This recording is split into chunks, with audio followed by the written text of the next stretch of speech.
বাংলাদেশ সেনাবাহিনীর ৩ ঊর্ধ্বতন কর্মকর্তাকে বাধ্যতামূলক অবসরে পাঠানো হয়েছে। প্রতিরক্ষা মন্ত্রণালয়ের এক প্রজ্ঞাপনে তাদের অবসরে পাঠানো হয়। অবসরে যাওয়া এই ৩ কর্মকর্তা হলেন lieutenant general Mohammad Saiful Alam, lieutenant general Ahmad Tabrez Shams Chowdhury এবং মেজর জেনারেল হামিদুল হক। তাছাড়া আর্মি ট্রেনিং অ্যান্ড ডক্ট্রিন কমান্ডের জিওসি লেফটেন্যান্ট জেনারেল মুজিবুর রহমানকে বরখাস্ত করা হয়েছে।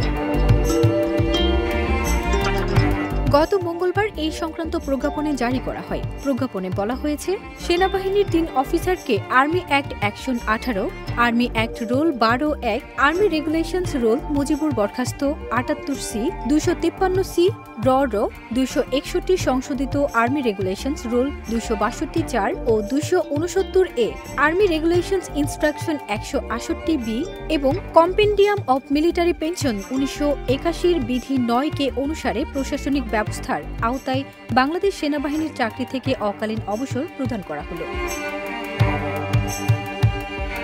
এই আদেশ জারির তারিখ থেকে ১৫ দিনের মধ্যে এই অফিসারদের অবসর কার্যকর হবে বলে জানানো হয়েছে। বাংলাদেশ ব্যাংকের financial intelligence unit lieutenant general Saiful আলমের ব্যাংক হিসাব জব্দ করে। একই সঙ্গে তার স্ত্রী ও সন্তানদের নামে থাকা অ্যাকাউন্ট এবং তাদের মালিকানাধীন ব্যবসার ব্যাংক অ্যাকাউন্টও স্থগিত করা হয়।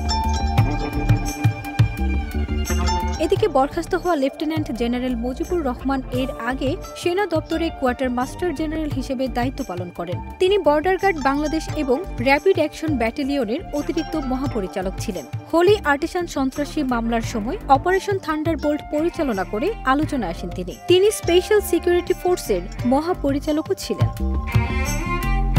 ফারজানা নিকিতা, দেশ রূপান্তর।